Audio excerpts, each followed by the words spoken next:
안녕하십니까. 저는 남서울교회에서 목회하고 있는 김남복입니다. 제가 분당에 있는 송림 중고등학교에서 교목 사역을 했던 내용을 하나님 앞에 간증을 드리도록 하겠습니다. 제가 학교 교사로 또 교사 겸 교목으로 임용이 돼서 이제 사역을 할 수 있게 하나님께서 인도해 주셨는데, 그 교사 사역은 주로 어떻게 이루어졌냐면은 교사 신우회와 직원 예배와 교사 제자 훈련, 특히 교사들은 이제 수업이 없는 시간에 비는 시간을 이용해서 1대1이나 소그룹으로 이렇게 그 사역을 할 수 있었습니다. 그리고 학생들에게 복음을 전하는 학생 선교 사역은 주로 교목실 사역, 그리고 성경 교육, 예배, 방송 큐티, 또 수련회, 또 담임 선생님 사역 등으로 이렇게 이루어졌습니다. 근데 가장 효과적인 그 미션 스쿨의 사역은 무엇보다도 담임 선생님의 역할이라고 생각이 듭니다. 미션 스쿨에서는 전교생 성경 교육 시간이 교과 과정에 들어 있습니다. 그래서 전교생이 한 주에 1시간씩 성경을 배우게 되었기 때문에 그 성경 시간에 복음을 체계적으로 전할 수 있고 들을 수 있는 시간이 있어서 너무 감사했습니다. 그러다가 나중에 이제 고3은 입시에 밀려서 이제 성경 시간이 빠지게 되는 그런 가슴 아픈 일도 생겼었지만, 그래서 미션 스쿨은 무엇보다도 그 이사장님과 또 교장 선생님과 또 교목, 그리고 여러 그 믿는 선생님들이 혼연일체가 돼서 설립 이념과 또 선교 목적을 잘 지켜 나가야 된다고 생각이 들었습니다. 미션 스쿨로서는 특성이 약한 그런 학교였기 때문에 좀 어려움이 많았지만, 그런 반면에 그 선생님들, 교사 선교의 역할이 아주 매우 활발해서 큰 도움이 됐었습니다. 그리고 성경 교육을 한 그 시간에 이제 지원이 필요해서 지역교회 목회자들을 초청해서 성경 교사로 지원을 받아서 동역을 할 수가 있었습니다. 근데 그 동역했던 분들이 주로 나중에 선교사가 됐습니다. 그래서 구원 얻은 학생과 교사들을 지역 교회에 연결하는 데 큰 도움이 됐었습니다. 이 학생들, 신입생들을 이렇게 받아보면은 처음에 이제 설문조사를 하게 되는데, 보통 신입생들 중에 미션 스쿨이라도 이게 추첨으로 들어오기 때문에 교회 다니는 학생들이 한 30%, 그리고 그 중에서 구원의 확신이 있는 학생들이 한 5% 정도 나오더라고요. 그래서 1년간 이제 그런 학생들을 데리고 일주일에 한 번씩 성경을 가르치고 예배 때 또 방송으로 다각적으로 이제 복음을 전하다 보면은 이제 한 학년들을 다 마치고 이제 2월 달에 점검을 해봤을 때 한 50%가 넘는 그런 학생들이 구원의 확신이 있다고 이렇게 응답하는 것을 볼 수가 있었습니다. 매주마다 드려지는 전교생 그 예배 사역은 주로 아주 시설이 좀 열악하기 때문에 운동장에서 예배 드리기도 하고, 전교생이, 그리고 교실에 다 학생들 앉혀놓고 방송으로 이제 설교하면서 예배 드리기도 하고, 또 학년별로 나눠서 체육관에서 예배도 드려보고, 또 부활절 예배, 추수감사절 예배, 이런 예배를 드리면서 학생들 중에는 믿지 않는 학생들이 너무나 많기 때문에, 심지어 선생님들 중에서도 믿지 않는 선생님들이 있었고요. 그래서 대신대로 복음을 전하려고 애쓸 수가 있었습니다.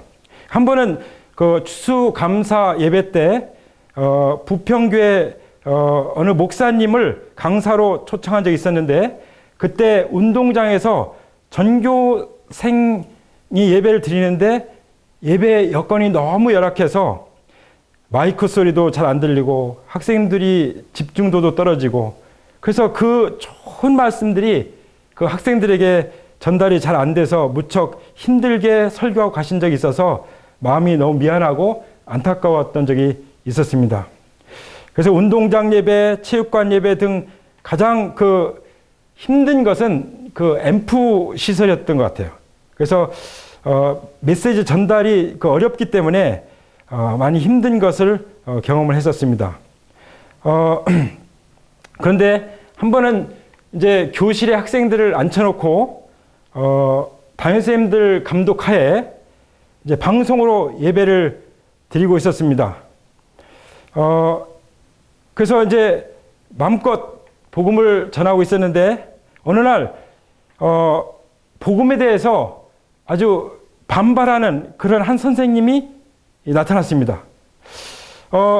저는 전교생 예배 중 그 방송 설교를 하고 있었는데 지옥에 대해서 강력하게 경고하면서 복음을 전하고 있었는데 복도에서 갑자기 크게 소리 지르면서 고함치는 소리가 들려왔어요. 그래서 전교생 방송 예배를 마치고 이제 교사 선교회에 속해 있는 선생님께서 제게 와서 자초지정을 말씀해 주셨습니다. 그리고 교사 선생님들이 마치 비상을 만난 것처럼 교목실로 다 모여오셔서 합심해서 기도를 했습니다. 그러자 이제 교장 선생님께서 제게 면담 요청을 하셨습니다. 그때 교장 선생님께 찾아갔을 때 그 교장 선생님께서 저에게 이런 말씀을 해주셨습니다. 설교 내용이나 학생들이 읽을 수 있는 곳에 게시하는 성경 구절들 중에 십자가, 피, 지옥 이런 내용들은 가급적이면 피해달라고, 그리고 천국과 교훈적인 내용만 전하면 좋겠다고 조언을 해 주셨습니다. 근데 얼마 가지 않아서 복도에서 소리를 지르셨던 선생님께서 심하게 다치셨다는 소식을 들었습니다. 그래서 곧바로 저는 병원에 문안을 갔습니다. 그 선생님을 찾아가서 의사에서 말씀을 통해서 그가 채찍에 맞음으로 우리는 나음을 받았도다라는 말씀을 들려주면서 이제 복음을 전할 수가 있었습니다. 그 후에 그 선생님은 주님을 믿고 교회 생활을 열심히 하시게 되었습니다. 그리고 그 후에는 전교생을 모아놓고 예배를 드릴 때 학생들을 이렇게 잘 통제해 주시고 또 예배 질서를 유지해 주시는데 아주 큰 도움을 주셨습니다. 그리고 성남 수정교회 장로로 섬기는 한선희 선생님과의 1:1 양육은 참 특별했던 것 같습니다. 고3 영어 선생님이신데 그 선생님의 마음의 바탕이 너무나도 좋으셔서 그야말로 마음밭이 아주 옥토인 분이셨습니다. 매주 만날 때마다 주님 앞에서 성실하게 제자 양육을 받으셨습니다. 한 번은 선교단체 캠프에 함께 가자고 권유를 했는데 고3 담임이라서 대학 입시 그 수능시험 관계로 함께 갈 수가 없다고 말했습니다. 그래서 제가 그 선생님에게 말씀드렸습니다. 그렇지만 2, 3일 남아있으니까 끝까지 포기하지 말고 하나님을 의지하고 수련회 갈 수 있도록 기도해 보자고 했습니다. 그런데 있을 수 없는 일이 일어났습니다. 대학 입시 학력고사가 연기된 것입니다. 모 대학에서 시험지 유출 사건이 일어나서 대학 시험이 연기되는 일이 일어난 것입니다. 어떻게 이런 일이 일어나게 되는지. 그래서 그 선생님이 대학생 선교회 캠프에 참가하게 됐습니다. 그 선생님이 수련회에 참석해서 제일 은혜를 받으신 것 같았습니다. 캠프 중에 주의 만찬 예배를 경험하면서 아주 깊은 감동을 받아서 주의 만찬 예배에 대해서 헌신을 하게 됐습니다. 그 후에 교회에서 장로로 섬기면서 성도들에게 존경받는 일꾼이 되었습니다. 그뿐만 아니라 학교에서도 여러 선생님들에게 학생들에게 선한 간증을 나타내고 계속 복음을 전해서 존경받는 그런 선생님으로 쓰임받는 것을 볼 수 있었습니다. 그뿐만 아니라 다른 선생님들 중에 세 분이 장성식 선생님, 조남권 선생님, 강선식 선생님, 이 세 분이 제가 교목을 그만둔 후에도 계속해서 제자 훈련을 받기를 원해서 1년을 넘게 함께 만나서 말씀으로 훈련을 받았습니다. 근데 나중에 장 선생님은 공립학교로 가서 근무하면서 또 목사님이 되셨어요. 그래서 교사로서 학생을 가르치면서 또 그 틈틈이 시간을 내서 마치 미션 스쿨에서 복음을 전하듯이 학원 선교 사역을 지금도 감당하고 있습니다. 주님께서는 또 기독 학생의 제자 훈련을 통해서도 역사해 주셨습니다. 아침에 기독 학생들을 이제 교목실로 모아서 큐티 훈련을 하고 양육하다 보면 이제 아침 자율학습 시간에 교장 선생님이 순회를 하시다가 교목실로 오셔서 아이들을 붙잡아 놓고 있다고 꾸중을 하셨습니다. 그렇지만 그 기독학생에서 큐티를 배워서 하나님 말씀을 묵상하고 이렇게 적용하며 살았던 학생들이 나중에는 그 대학 입학 성적이 너무 좋았습니다. 그리고 여름방학 때는 수련회를 통해서 복음 전도와 제자 훈련을 하게 됐습니다. 그리고 오지에 있는 교회에 찾아가서 주일학교 봉사 활동을 하면서 시골 아이들에게 복음을 전할 수 있는 경험도 하게 해주셨습니다. 그리고 제가 있던 학교 국어 선생님이셨던 조동현 선생님이 계셨는데요. 이분은 나중에 선교사로 헌신하셨습니다. 제가 학교 교목 사역을 감당하면서 너무 힘들고 지치고 또 추수할 일꾼이 필요해서 기도했습니다. 복음의 열정을 가지고 있는 동역자를 달라고 하나님께 기도했는데 새로 오신 선생님 중에 한 국어 선생님이 오신 거예요. 그분이 바로 조동현 선생님이라는 분이셨습니다. 그분은 마치 교목처럼 학생들에게 때를 얻든지 못 얻든지 복음을 전하고 또 아이들에게 수업을 너무 잘해서 공부도 잘 가르치고 그러니까 누가 그 선생님이 복음 전환가 돼서 말할 수가 없었어요. 그러다가 제가 목회 전념하기 위해서 또 대학생 선교사에게 전념하기 위해서 송림 중고등학교 교사 및 그 교목 사역을 사직하고 나올 때 이 조동현 선생님은 저에게 찾아왔습니다. 시 한 수를 지어서 주시면서 저도 언젠가는 그 길을 따라가겠습니다. 라고 말을 했었습니다. 근데 결국 이 선생님은 국어 교사를 사직하고 선교를 준비하고 캄보디아 선교사로 파송을 받아서 지금도 훌륭한 선교사로 섬기고 있습니다. 하나님은 우리가 헌신하게 하시고 또 그 헌신을 통해서 서로가 격동되게 하셨던 것입니다. 제가 교목으로 있을 때 매일 아침 새벽에 나가서 출근해서 교사와 교목을 겸직하다 보니 수업에 충실해야지 또 교목 사역해야지 그 4층에 있는 교목실을 오르내리다 보니까 무릎이 아플 정도였어요. 근데 주님은 한 영혼이라도 더 구원하시기 위해서 그리고 주님의 제자들을 세우시기 위해서 저에게 이 복음에 대한 제자 훈련에 대한 열정을 주셨습니다. 그리고 수업이 끝나면 이제 대학생 선교 활동을 위해서 저녁 성경 공부 모임에 가야 되기 때문에 준비할 시간이 없어서 버스 안에서 말씀을 준비하기도 했던 기억이 납니다. 그러다 보니 새벽에 집을 나와서 밤중에 집에 들어가니 우리 아이들과 시간을 보낼 여유가 별로 없어서 어릴 때 우리 아이들과 많이 놀아주지 못한 것이 너무 미안하고 눈물이 날 때가 있습니다. 그리고 주일에는 또 교회에 나가야 되기 때문에 그 한 벌 있는 양복을 세탁할 시간이 없어서 옷에 냄새가 나는 것을 생각하니 좀 창피하기도 하고 그런 생각이 들었습니다. 그렇게 정말 행복하게 신나게 즐겁게 기쁘게 교목 사역에 헌신을 하다가 이제 대학생 캠프에서 그리스도의 몸된 교회를 주제로 한 말씀을 듣게 됐습니다. 그 말씀을 듣고 나누게 될 때 성령님께서 세미한 음성으로 저에게 말씀해 주셨습니다. 충성되고 지혜 있는 종이 되어 주인에게 그 집사람들을 맡아 때를 따라 양식을 나눠줄 자가 누구냐. 주인이 올 때 그 종이 이렇게 하는 것을 보면 그 종이 복이 있으리라.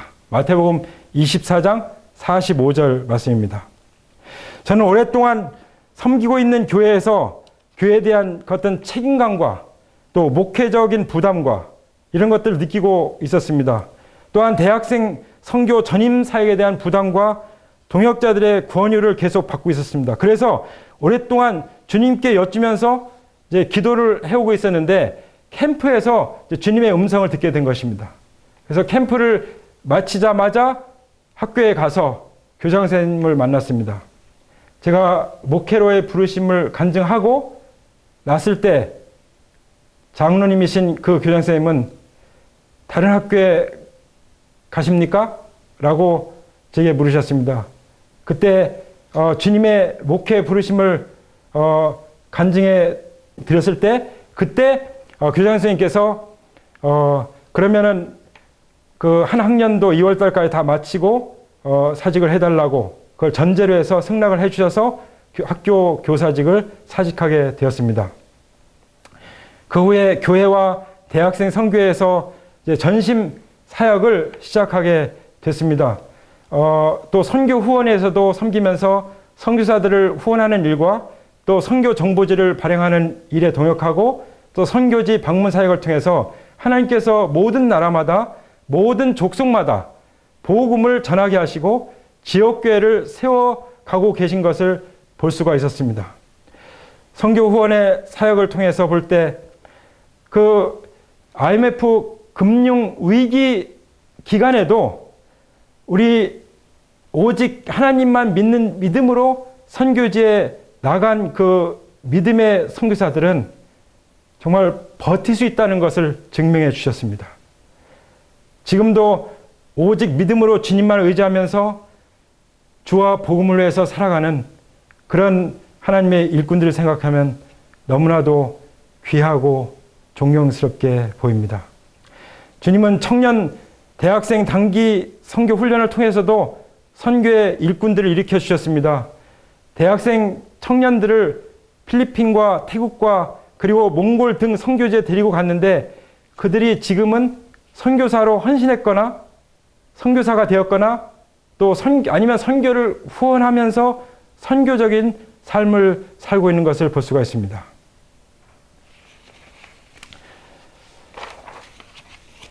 그런데 이런 삶을 살아가면서 하나님께서 제게 주신 귀한 선물이 있습니다. 그 선물은 바로 고난의 길이었습니다. 이 시간 제가 간증할 수 있는 것은 제가 주님과 함께하는 그 삶이 너무나도 기쁘고 행복하고 즐겁지만 그 이면에는 제 인생에 많은 그 고난이 있었다는 것을 말씀을 드릴 수가 있습니다. 저는 결혼식 일주일 전에 형님께서 교통사고를 내게 되셨습니다.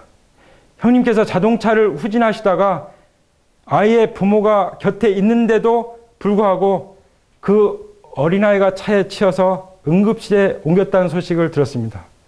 저는 온몸에서 힘이 빠져서 그 자리에서 그냥 힘없이 쓰러져 무릎을 꿇고 주님께 간절히 기도를 드릴 수밖에 없었습니다. 그 순간 너무나도 당혹스러웠던 제 마음에 놀랍게도 성령님께서 고요와 평안을 주셨습니다. 그래서 저희 형님은 유치장에 갇힌 상태로 우리는 결혼식을 올렸습니다. 어머니는 얼굴이 반쪽이 되어서 신랑 신부 그 부모석에 앉아 계셨습니다. 얼마나 얼굴 표정이 어두웠던지 나중에 들었는데 장모님께서 결혼식장에서 혹시 신부가 마음에 안 드는 게 있어서 그러신가 하고 오해하셨다는 말씀하셨습니다. 신부 측에는 형님의 교통사고 소식을 알리지 않았기 때문입니다.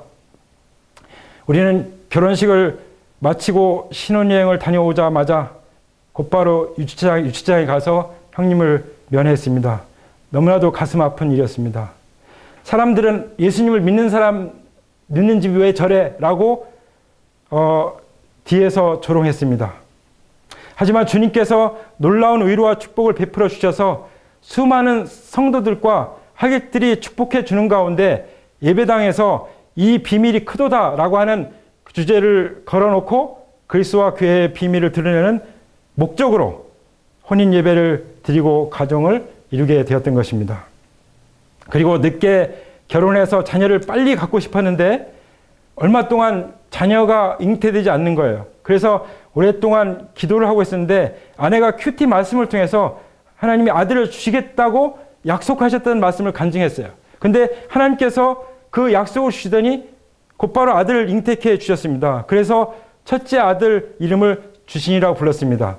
결혼식 때 걸었던 주제처럼 주님과 그 교회, 주님의 몸된 교회와 교회의 그 비밀을 나타내는 저의 믿음을 표현했던 것입니다.